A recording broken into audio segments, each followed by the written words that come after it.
decades.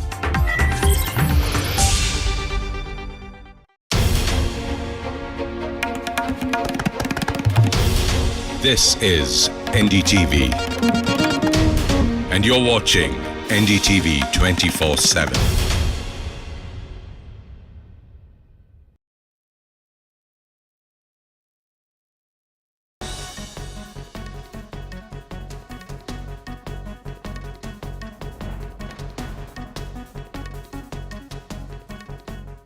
Hello and welcome to this Monday episode of the World Report. I'm Arjun, Samar, Mahendran, and here's what's making headlines around the world. At least 4 people are dead and several more injured after an attack on a church in Michigan. Authorities say a 40-year-old man identified as Thomas Jacob Sanford allegedly drove a vehicle into the church premises and began shooting indiscriminately. Police believe that the suspect started a fire later that then consumed the church, trapping others inside before being extinguished eventually. Here's a report before we go across to my colleague Priyanka Deo, who gets more on this development.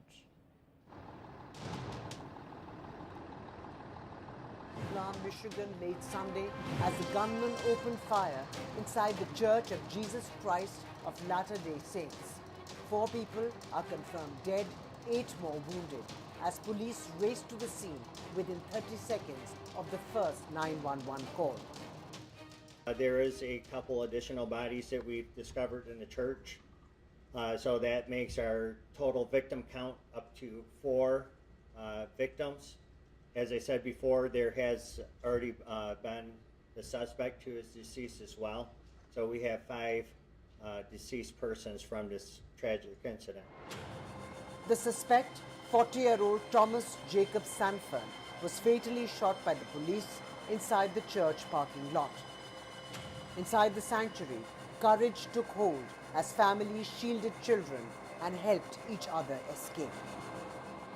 Just hundreds of people just practicing their faith.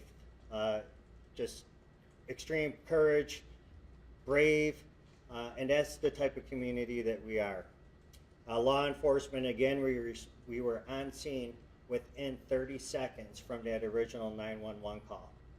Within 8 minutes, that suspect was neutralized. Recovery crews searched the debris for unaccounted victims as the fire left the church a total loss. We've searched multiple churches this evening for bomb threat protocol. Is that based on actual threats? Yes. We received 911 calls about bomb threats or other indications that there was a bomb at a different location. Some of them were churches, and we have responded and cleared those locations. Tonight, Grand Blanc mourns its loss, but stands united in resilience. Bureau Report, NDTV World. In Grand Blanc Township, Michigan, a 40-year-old, his name is Thomas Sanford. He's a former Marine of the United States. He drove his truck into a Latter-day Saints church, opened fire on congregants, and then set the building ablaze. Police fatally shot him at the scene. At least 2 people were killed and several others injured. And authorities say that Sanford had no known connection to this church, making this appear random, at least as of now. This attack stands out because it combined multiple methods: vehicle assault, arson, and gunfire. This was a hybrid approach designed to maximize fear. And Sanford's military background also raises broader questions about veteran mental health and reintegration. This tragedy does fit a national pattern. In August, a gunman killed 2 children during mass at a Catholic school in Minneapolis. In July, another shooter stormed a Baptist church in Kentucky after killing a state trooper. And overall, the U.S. saw over 580 mass shootings in 2024, with more than 300 already reported this year. When violence targets schools, hospitals, and places of worship, places meant to be safe, it shapes daily American life. Shift our focus eastwards, where Russia bombarded Ukraine on Sunday in an attack that lasted far more than even 12 hours and killed at least 4 people in capital Kyiv. Ukrainian President Volodymyr Zelensky has said the assault was further evidence of the need for more international sanctions on Moscow and to in fact cut off its energy revenues last week. He warned world leaders that Russia is preparing to attack another European country. Meanwhile, NATO remains on high alert. The alliance has launched fighter jets during Russia's latest strikes on Kyiv. Here's Zelensky for you.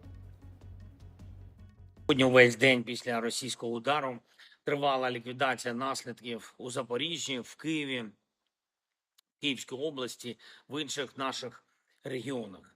Більшість уражень – це звичайні будинки, це цивільні об'єкти. Постраждали більш ніж 80 людей. На жаль, 4 людини загинули, і серед них одна дитина.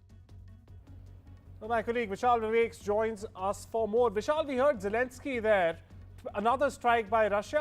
What's the Ukrainian president vying to play at now? We've in the recent past only seen Poland and Romania, in fact, scrambling jets to respond to Russian aggression, so-called alleged Russian aggression.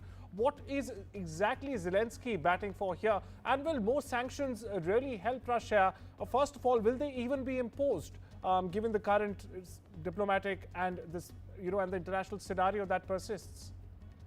Well, Arjun, the president of Ukraine is clearly asking for more sanctions on Russia. It remains to be seen how much those sanctions that are already in place, how much they have actually affected Russia, because Russia's economy continues to flourish. We've all seen that in the time that the war has happened, Russian economy has actually benefited. So whether the sanctions that are in place, they have had any effect on Russia or not, that is also to be debated.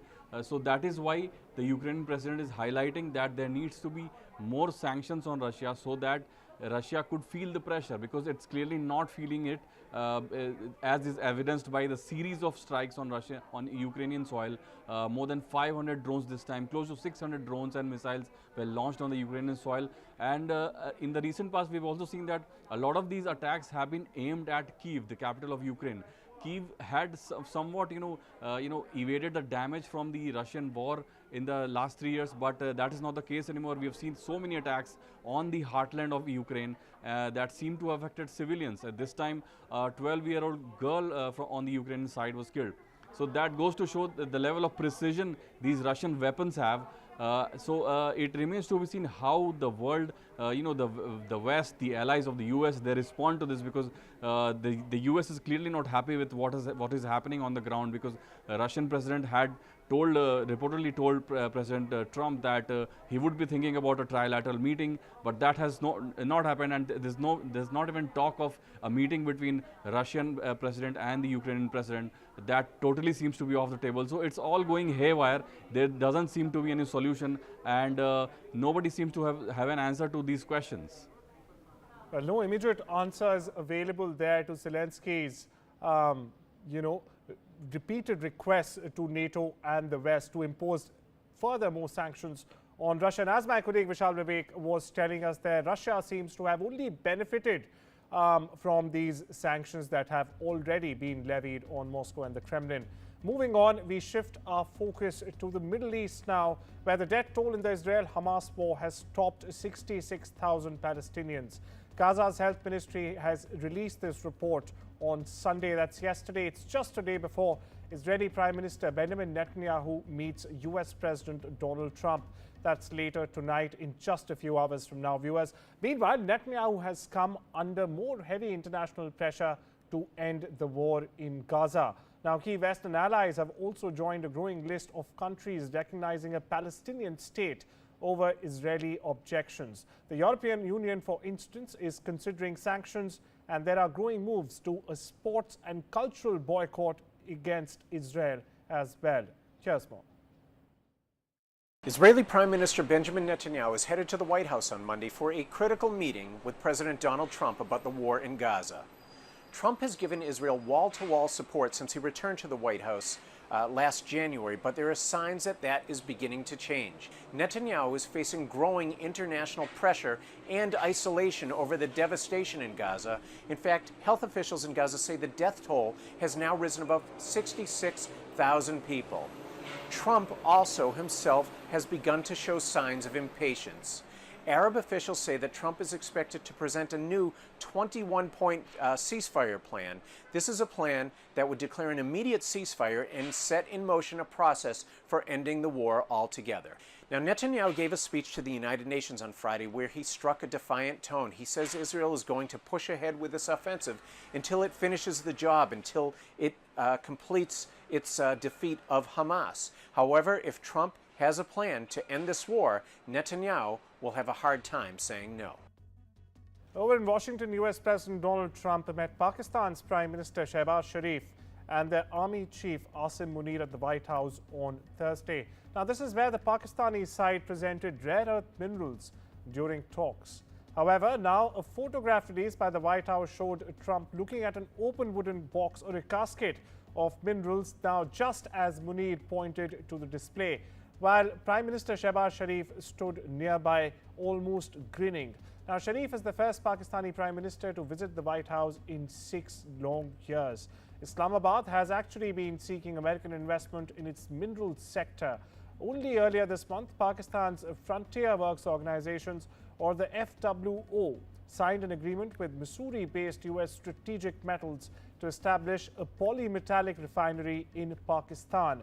Now, a second deal was also signed between Pakistan's National Logistics Corp and Portugal's Mota Engel Group.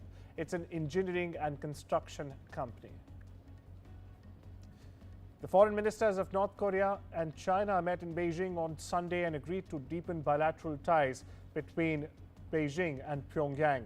Now, a video from Phoenix TV showed Chinese Foreign Minister Wang Yi greeting North Korean counterpart at a Diaoyu-like state guest house. Now, the meeting in Beijing came about 3 weeks after North Korean leader Kim Jong-un and Chinese President Xi Jinping held their first summit in more than 6 years and also pledged mutual support and enhanced cooperation. Now, Kim and Xi, interestingly, earlier attended a massive Beijing military parade marking the end of the World War II, or marking 75 years of the end of World War II, with other world leaders, including Russian President Vladimir Putin, also present. Over in New York, Mayor Eric Adams has announced Sunday that he's ending his campaign for re-election. In a video released on social media, Adams spoke with pride about his achievements as the New York mayor. Now, this also includes a drop in violent crime, as claimed by Adams. But he said that the constant media speculation about his future and also a decision by the city's campaign finance board to withhold public funding from his re-election effort made it impossible to stay in the race. The one-term Democrats' decision to quit the race comes just days after he repeatedly insisted he would stay in the contest, saying every day New Yorkers don't surrender. However, speculation that he would not make it to election day has been rampant for a year together now. Adams' campaign was severely dismissed and wounded by federal bribery case and liberal anger over his warm relationship with President Donald Trump.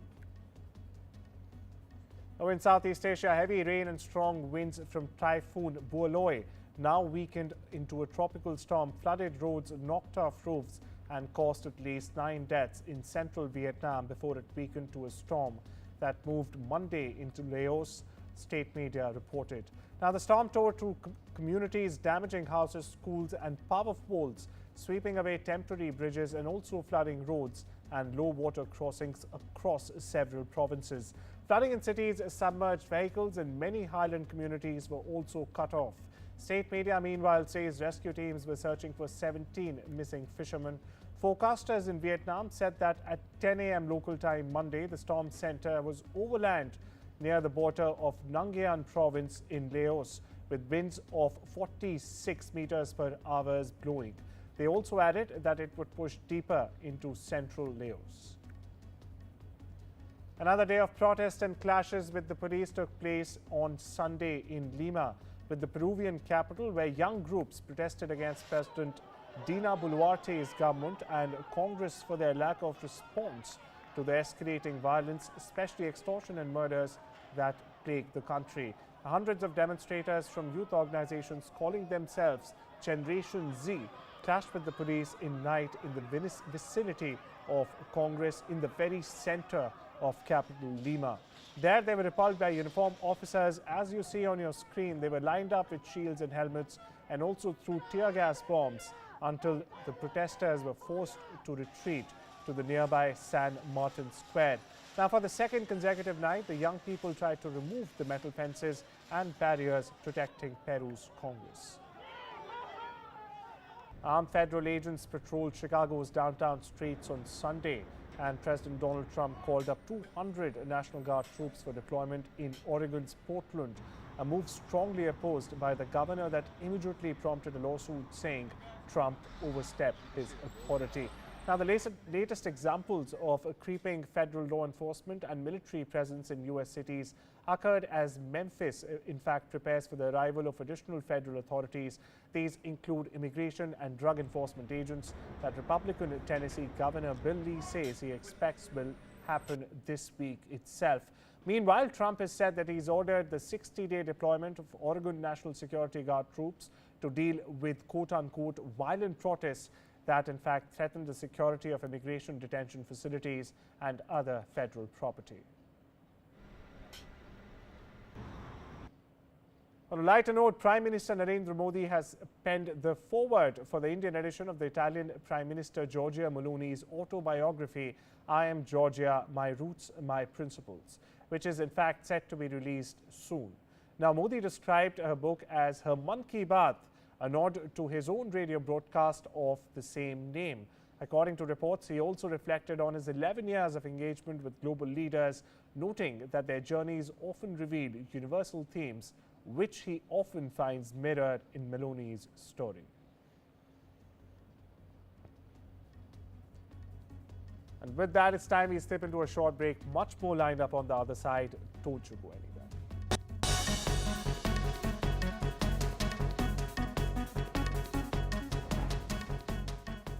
Now, here's a big offer worth checking out. In People's Postcode Lottery's October draws, there's a share of £23.2 million to be won. And to celebrate our brand new TV game show, Win-Win, we're offering new players the first month free when you sign up. For your first month's free entry, sign up before midnight tomorrow. A share of £23.2 million could be yours, but only if your door is in the draw.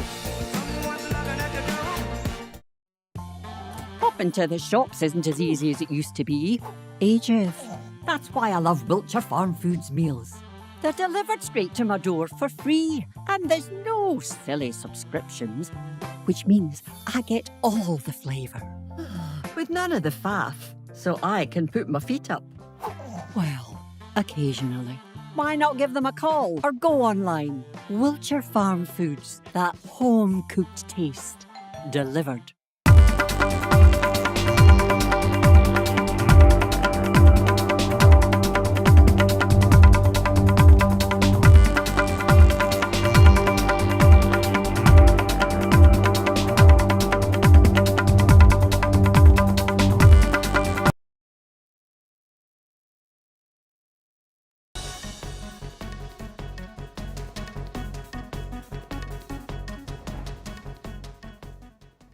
Welcome back. You're watching the Monday edition of the World Report. Now over to updates from the world of business and technology, where the UK government will provide a whopping £1.5 billion loan guarantee to Jaguar Land Rover or the JLR Group after a major cyber attack forced the car maker to halt production.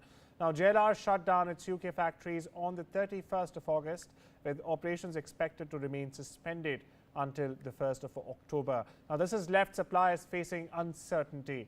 Now that this loan which the government is giving out is backed through the Export Development Guarantees, or the EDG, is intended to in fact strengthen JLR's cash reserves and also ensure payments to its supply chain during this disruption.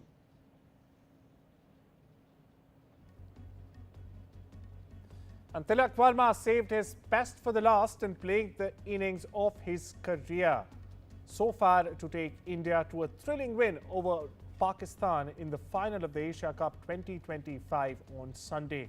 Riding on Tilak Verma's incredible 69 not out, a fancied Indian side beat Pakistan by 5 wickets in the Summit Showdown to win their second Asia Cup title in the T20 format.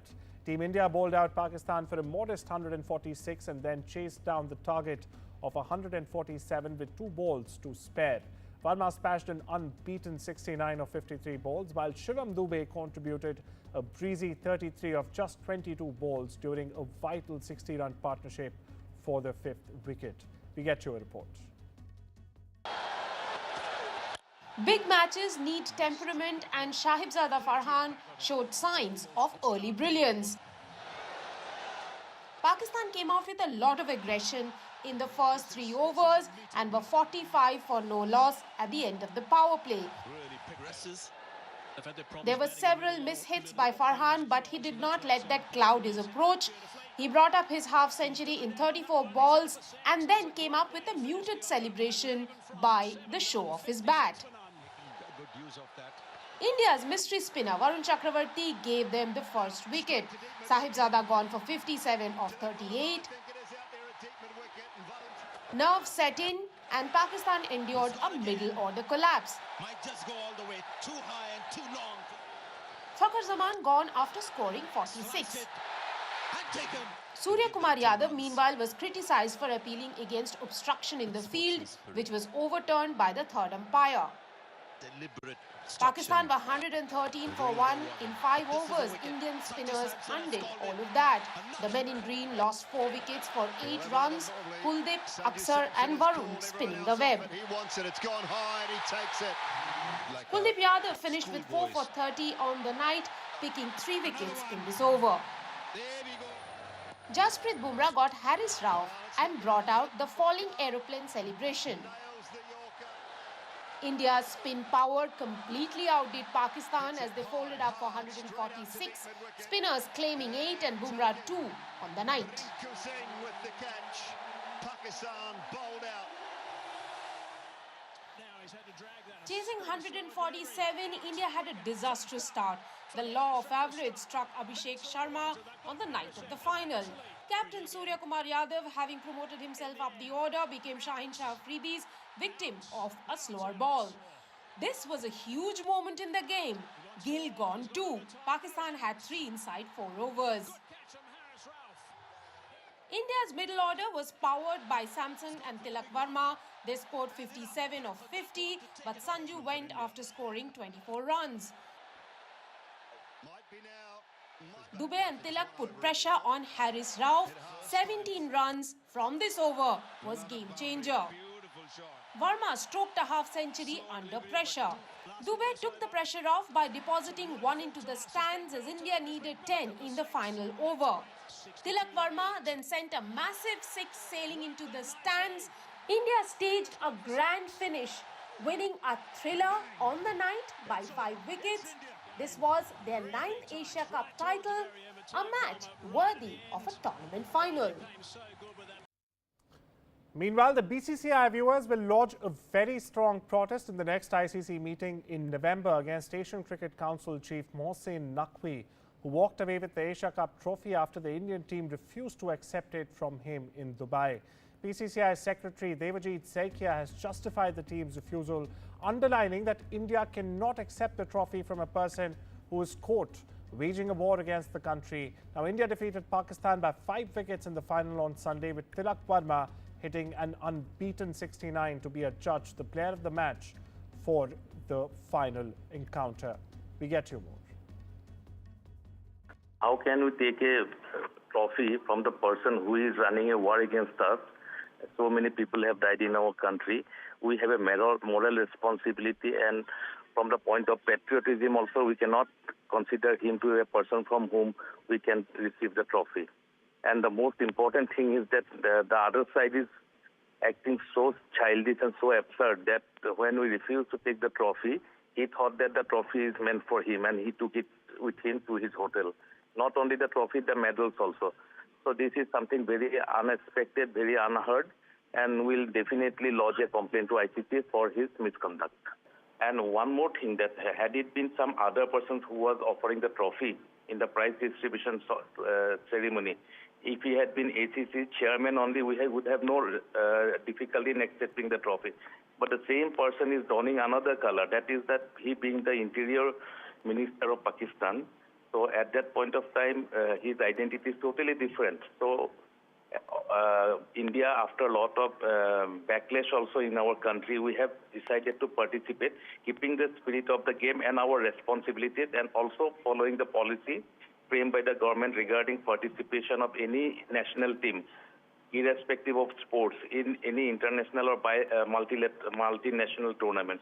So we followed that part, and that's why we were in Dubai to participate in the Asia Cup. But taking the trophy from a person who is part of the attack against India, we are absolutely on right path in not accepting the trophy from him. We get you updates in the world of entertainment, viewers, where Bad Bunny will bring his Latin trap and reggaeton swagger to the NFL's biggest stage next year. The Grammy winner will headline the Apple Music Super Bowl halftime show in Northern California. The NFL, Apple Music and Rock Nation announced Sunday that Bad Bunny will lead the halftime festivities from Levi's Stadium on the 8th of February in California's Santa Clara. The Puerto Rican superstar's selection comes amid another career-defining run. He's just fresh off a historic Puerto Rico residency this month that drew more than 500,000 fans and leading all nominees at the Latin Grammys in November as well. The Bad Bunny has become one of the world's most famous and streamed artists, with albums such as Un Verano Sin Ti and All Spanish Language LP. One battle after another, Logan Paul Thomas Anderson's widely acclaimed American epic of rebellion and resistance opened with $22.4 million in ticket sales from North American theaters over the weekend. This is according to studio estimates released Sunday. Now, Anderson's ultra-contemporary opus signifies a major gamble by Warner Bros. It's one with battle after another. The studio is making a $130 million plus bet that audiences would come out for a 170-minute-long powerhouse drama from one of cinema's most celebrated auteurs, that the way they usually turn up for a franchise or superhero movie. Now, Anderson, many critics said, delivered the movie of the year, one battle after another, starring Leonardo DiCaprio, Tiana Taylor and Sean Penn, has been hailed as a film brimming with many of the political conflicts of today. Oscar prognosticators have pegged it as the year's Best Picture frontrunner. Aided by DiCaprio's drawing power, the film has added $26.1 million overseas already. That's all we have for you on this Monday edition of the World Report. Take care and have a wonderful day.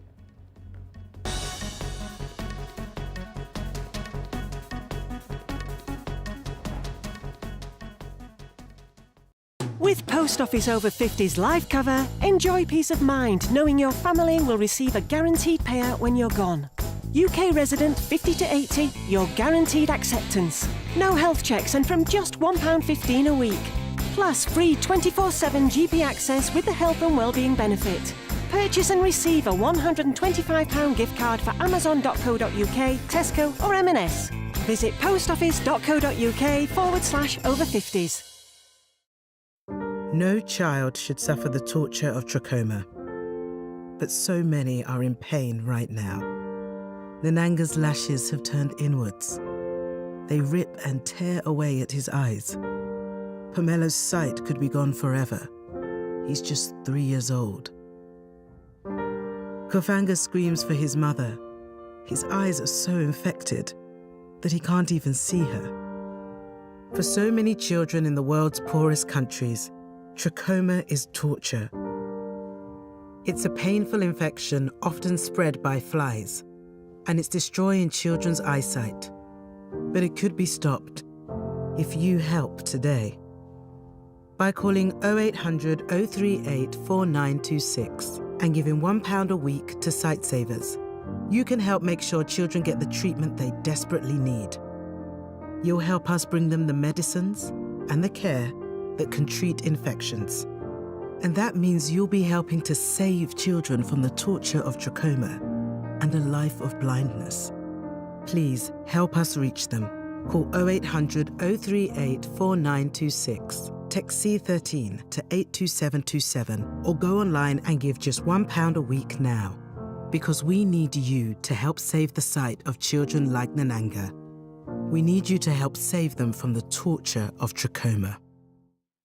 Rajasthan is history, culture, and much more. And I have been reporting on all things royal for more than 25 years. The colors, the culture, and the complexities of the Northeast is different from the rest of the country.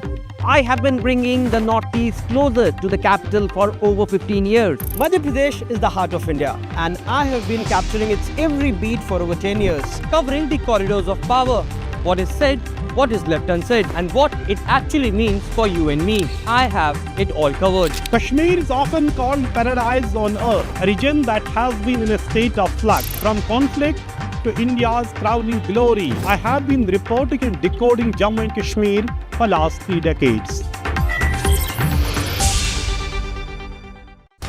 When facts are fragmented, we put the pieces together. Where power collides with truth, we are there. Behind me is that massive security arrangements that are in place. Behind fractured boundaries, we clear the fog of war. Fault Lines with Gauri Dwivedi, only on NDTV World. In today's interconnected world, India's voice is more crucial than ever. When India speaks, the world listens. At NDTV World, we are that voice, bringing you intelligent and insightful news from India and beyond. From geopolitics and diplomacy to economic shifts, migrations, tech disruptions, and the stories of our diaspora. We cover the news that shapes our global future. NDTV World, your new home for global news, is here.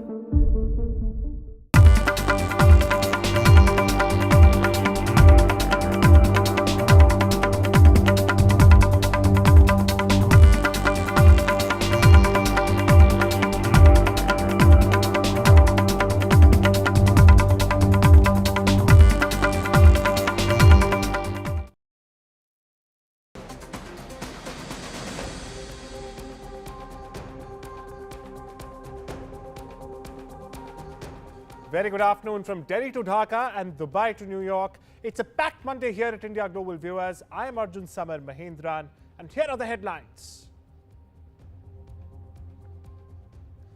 Indian Army initiates rupees 30,000 crore indigenous Anant Shastra surface-to-air missile weapon system aiming to sharpen air defense capabilities across Pakistan and China frontiers.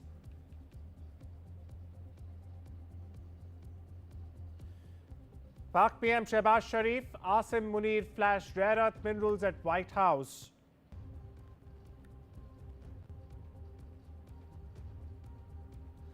Bangladesh Jamaat leader threatens Ghazwa-e-Hind in Trump's New York. Says will wage war against India, 50 lakh youth ready.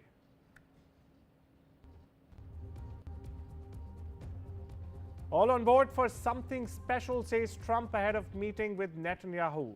Development after US leader shared 21-point proposal aimed at concluding ongoing Israel-Hamas conflict.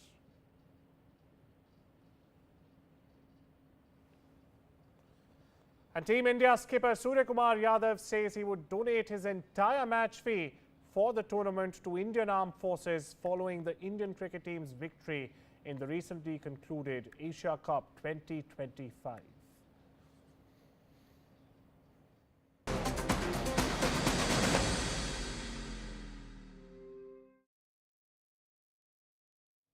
Viewers, India is powering its Sky Shield, and it's 100% made in India or Atma Bharat. The Indian Army is moving fast to acquire the Anant Shastra missile system in a 30,000 crore rupee push, and it's boosting stocks and national security alike. Let's break it down for you. For starters, the Indian Army has issued a massive 30,000 rupee crore tender for the Anant Shastra. It's a next-gen defense missile system. It's one of the largest defense projects in recent years, to put things in perspective, and a big leap for the Indian firepower. Now, as soon as the tender went public, shares of Bharat Electronics Limited and BDL surged up as much as 2%. signaling strong investor confidence in India's defense manufacturing sector. Developed by the DRDO, the Defense Research Development Organization, the Anant Shastra is built for speed and agility. It's a mobile system that can in fact launch while on the move,